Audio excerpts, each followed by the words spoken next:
I hope that this is live. Kind of like Dashy when he goes live on YouTube. He'd be like, "Am I live? Anyway, all right. What you're looking at here, this is Daniel 7. It says, "Hang on, we're telling more followers." I hope it's not stopping me from talking.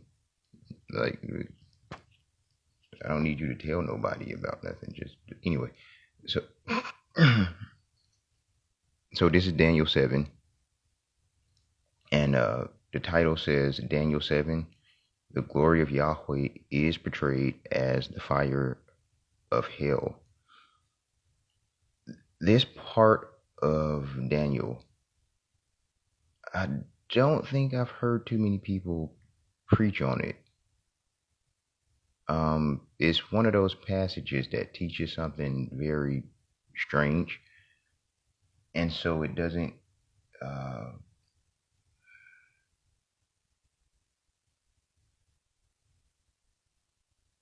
We kind of skip over it. Paul sort of explained how that works when he said they read the text with the veil of Moses over their eyes, but we now read the text with no veil, because the glory of Yahweh is the glory of Yeshua is fully revealed. When he was talking about when Yahweh, when Moses came down the mountain, and he had the radiant, shining face. So Yeshua's glory was not hidden. In fact, he said, "Glorify me, Father, with the glory I shared with you before the world began." So the glory of Yahweh is Yeshua's glory. It's not simply imparted to him as it was with Moses. So this is what I wanted to talk about. And if this thing could get out the way, we're telling your followers that I'm trying to read that way. Okay, I'm gonna have to. This is making it harder. I'm gonna have to read it normally, like not looking at the screen. Okay. It says, hold up, it's getting fuzzy. It's getting fuzzy. After that,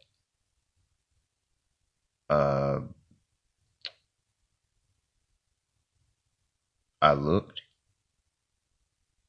and there before me was another beast. It was one that looked like a leopard. That's not where I wanted to start from. It's while I was thinking about the horns, there before me was another horn, a little one, which came up among them. And three of the first horns were uprooted before it. That's very important to recognize. The horns are kings. So it's saying there that this king that comes up is going to do away with the kings who came before him. That is not the only place where you see that language. In the book of Revelations is very interesting. Of Revelation is very interesting that you see the dragon and the beast. They attack the harlot who rides on the scarlet beast, and that harlot represents paganism. So paganism is not the religion that the Satan wants human beings to follow. There's something else that he's going to come up with after he reveals the Antichrist. And they go about the time of Jacob's trouble, the great tribulation. There's a new religion that they will introduce. It is not going to be paganism. It's not going to be nothing that's on everything that Satan has given to deceive people on the earth today. He's going to destroy all of that. Everything that's considered to be God, he's going to, Daniel says this later, he's going to set himself above it. That's what the Antichrist is going to do. The only God that the Antichrist is not going to establish himself above is the one who gave him power. Daniel says it is a God of forces, or a God of fortresses, depending on the translation. And so that's why the dragon, the Antichrist, the spirit of Antichrist, they're an unholy trinity. That new religion is going to be a counterfeit, a one-for-one counterfeit. And the mark of the beast is the counterfeit of the sealing of the spirit of Yahweh. So that religion doesn't exist on earth yet, except probably in the very, very, very, very, very, very top of the pyramid scheme of paganism. So when the Satan shows up, there are a lot of in the Antichrist, there are a lot of folks who think that they are going to have a position of power. He's going to uproot them. So that's a very interesting thing to understand. Mostly because it showed you a lot about how he operates and things like that. But it says, after he uproots them, it says, this horn had eyes like the eyes of a man, and a mouth that spoke boastfully. And then there's this poem that follows here. It's interesting to note that this is written like a poem, because it means that this was it's liturgical. It's something that is supposed to be preserved as a like the pre-Pauline creeds and oral traditions. It's something that's supposed to be remembered, and so it's spoken and written in the original language in a way that's easy to remember when you hear it. And so when you go, as I looked, thrones were set in place, and the Ancient of Days took his seat. His clothing was as white as snow. The way that's written is supposed to be easy to remember, because it's teaching a particular, not even a particular, that's not the right way to phrase it, because that makes it sound like there's another theology that's also legitimate. It's teaching the theology of Judaism. And so this is something that's very important to remember. And it's incredible that it's teaching us theology about things in heaven, because you don't really get a lot of that in modern Judaism or even modern Christianity. There's another poem slightly before this, in this other column over here, that's also it should be treated in the same way. And this is when Daniel is saved, and it says, for he is the living God, and he endures forever. His kingdom will not be destroyed, his dominion will never end. That is also theology. It's written to be easy to remember. And I think that part in Isaiah where they go, holy, holy, holy, 3 times, I think that's also written like that. So whenever you see that that format, understand you're supposed to remember what's happening. And it's when it occurs in a list of prose like this, because sometimes the poetry is just poetry and it doesn't have any theological meaning. But when it appears in prose like this, and it breaks the prose, and you start seeing this verse format, that's a theological teaching that you're supposed to remember. So, as I looked, thrones were set in place, and the Ancient of Days took his seat. His clothing was as white as snow. Let me turn this.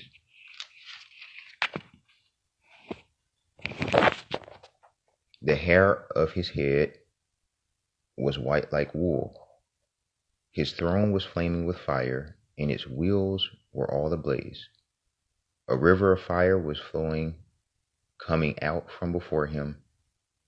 Thousands upon thousands attended him. 10,000 upon 10,000 stood before him. The court was seated and the books were open.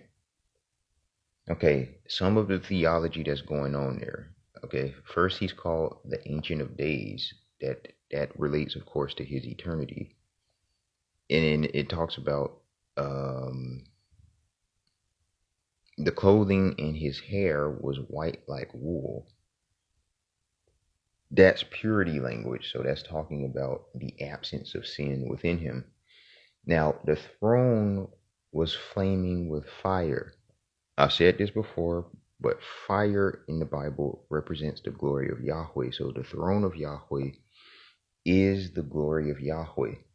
Now, this is very important. It also says the wheels of the throne were ablaze.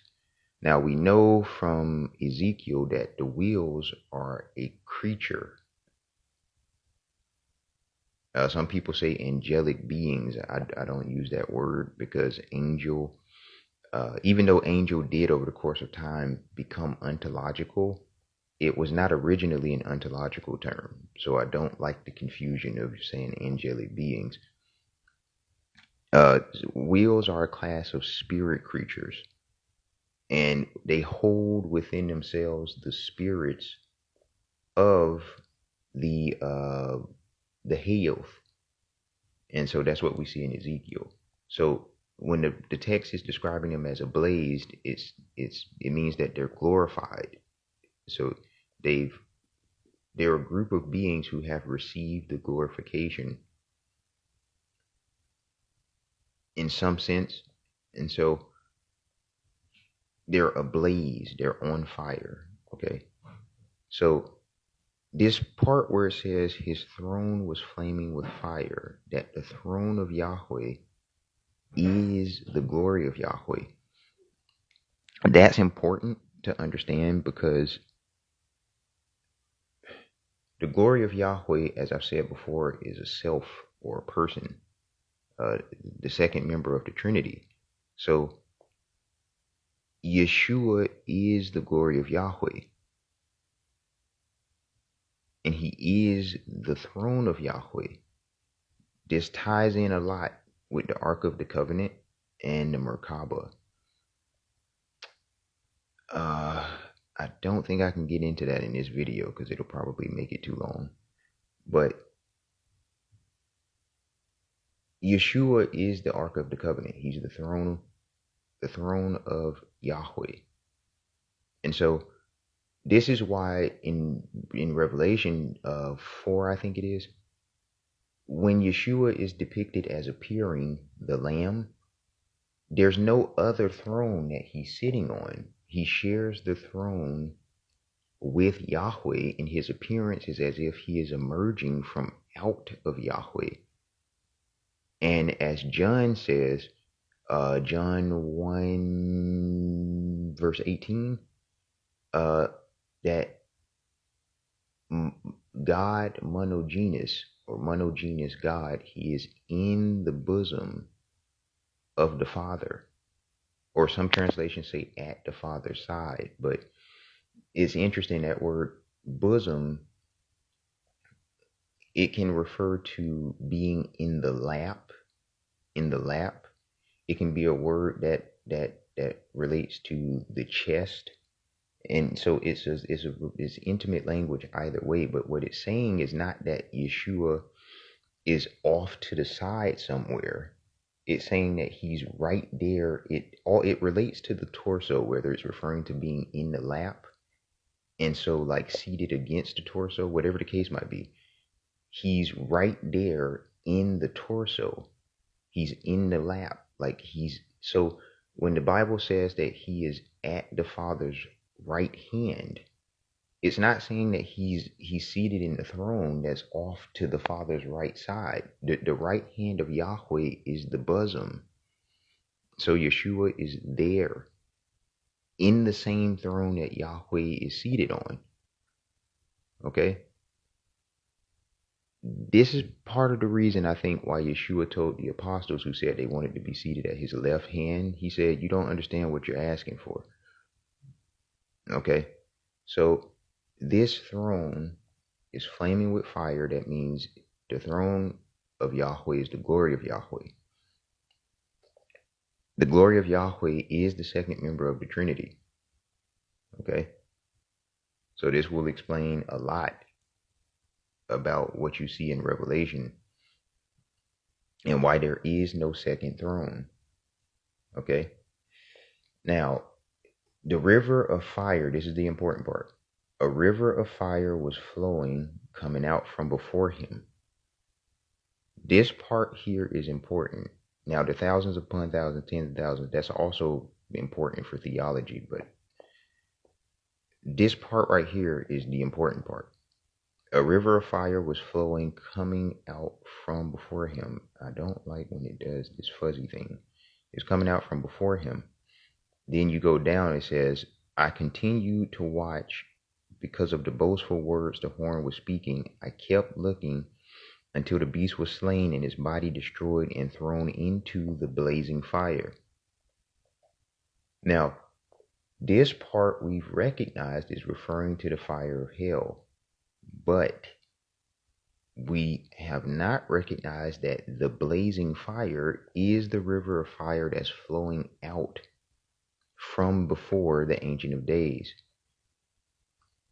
And so, sorry about that. I had to scratch my nose and then I put the microphone so that it might have sounded way too loud.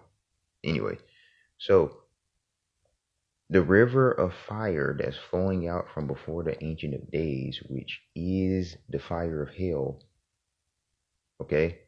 These are the fires of Tehom that are tormenting day and night those who are going to end up there.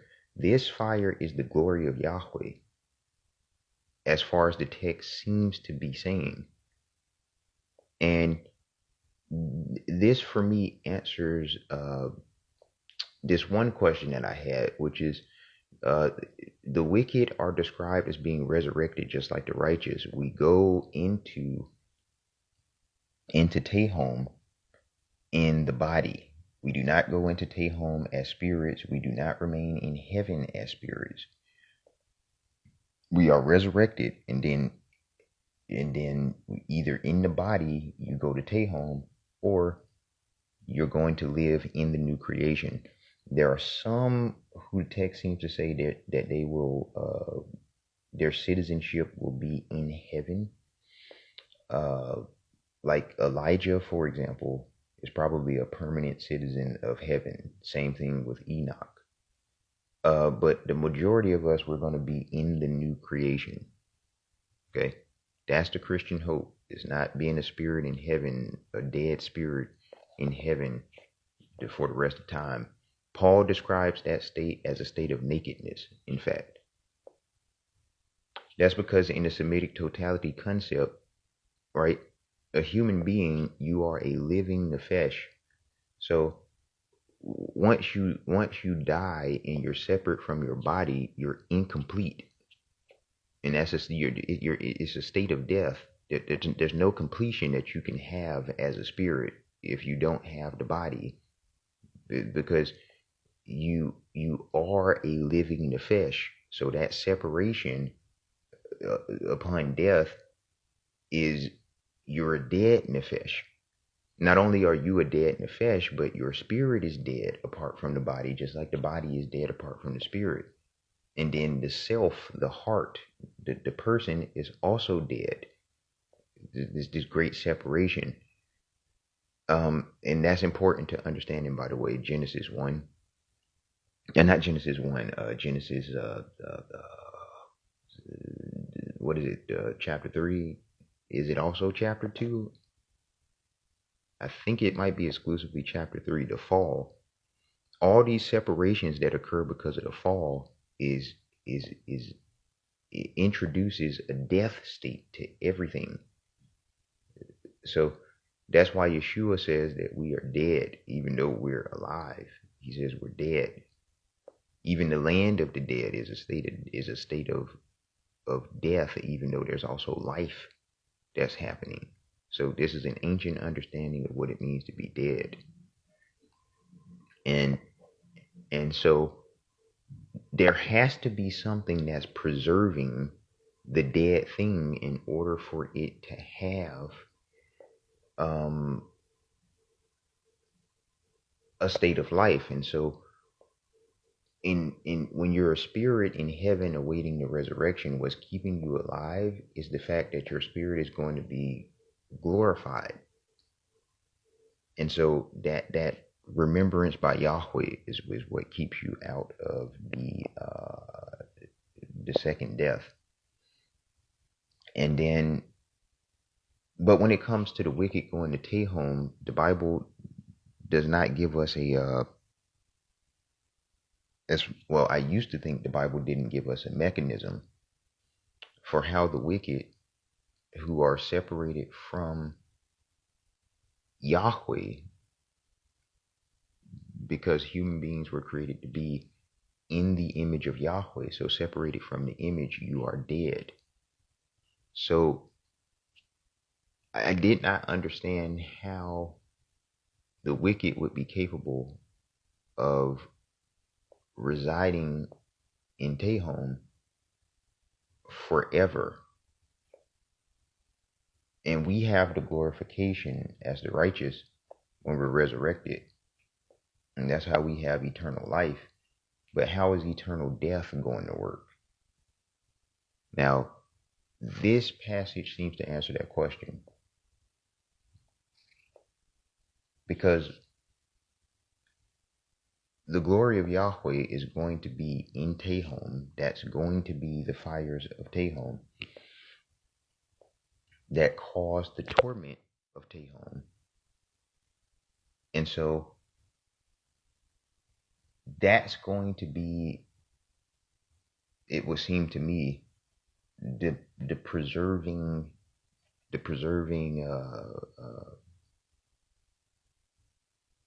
I don't want to say force, I say the preserving act that's keeping those who end up in Tehom alive. And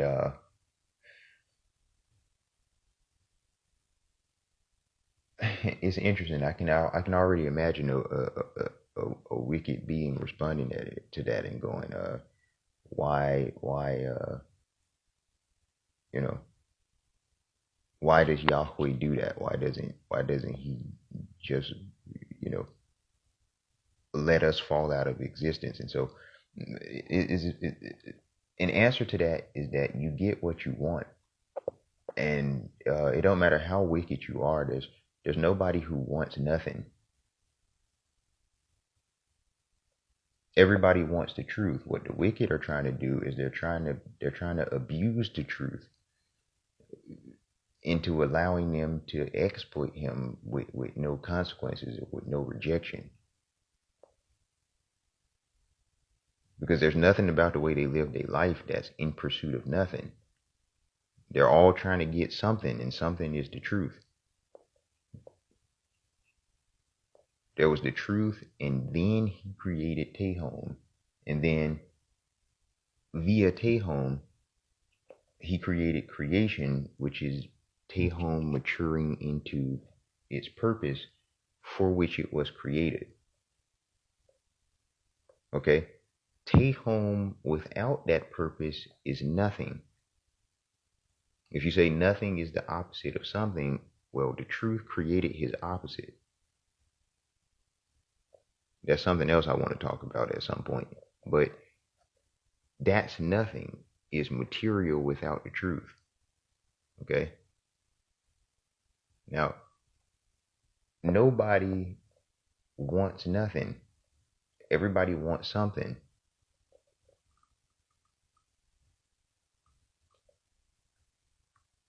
So everybody's trying to have the truth on their own terms. They're not trying to have no truth. And that's why you see all of this language of counterfeiting the truth. For example, in Marxism, there's a bunch of people who don't want to be responsible, but then they want everybody to be responsible for them. That's what I mean. Nobody wants nothing. And nobody is going around going irresponsibility for everybody, and then I'm gonna take the consequences. No, they're talking about I have no responsibility to nothing, but I want everybody to be responsible for me.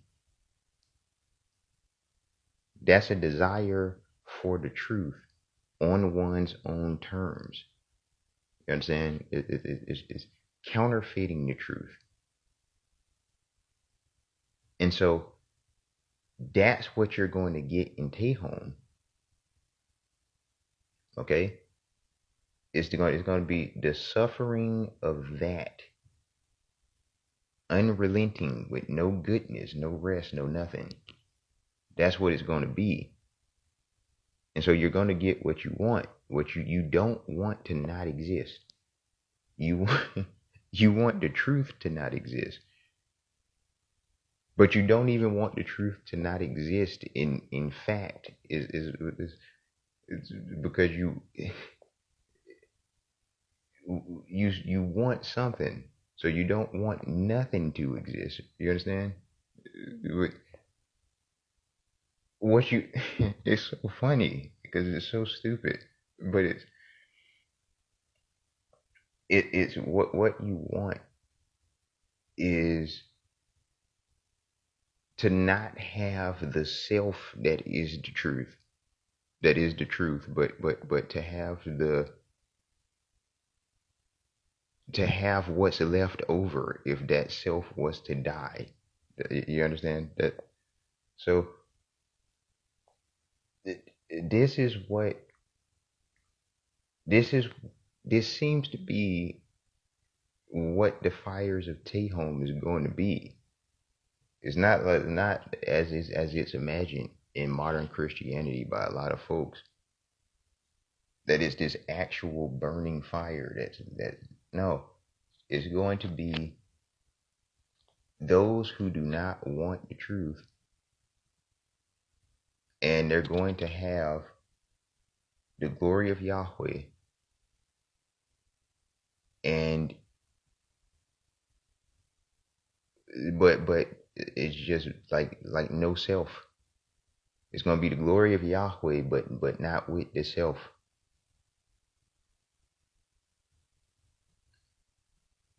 And so,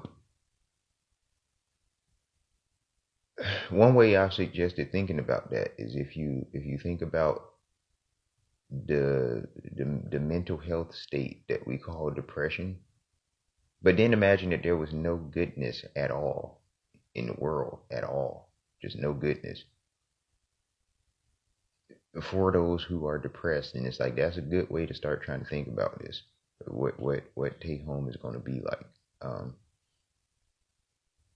And so I hope that helps answer some important questions that kind of seem like plot holes when you start trying to think about what people, well, so what many beings call the afterlife. How are the wicked preserved? Very big question for me. And what are the fires of hell? Very big question for me. How do the wicked remain forever consciously dead? Very important question for me. And this part of Daniel seems to answer that.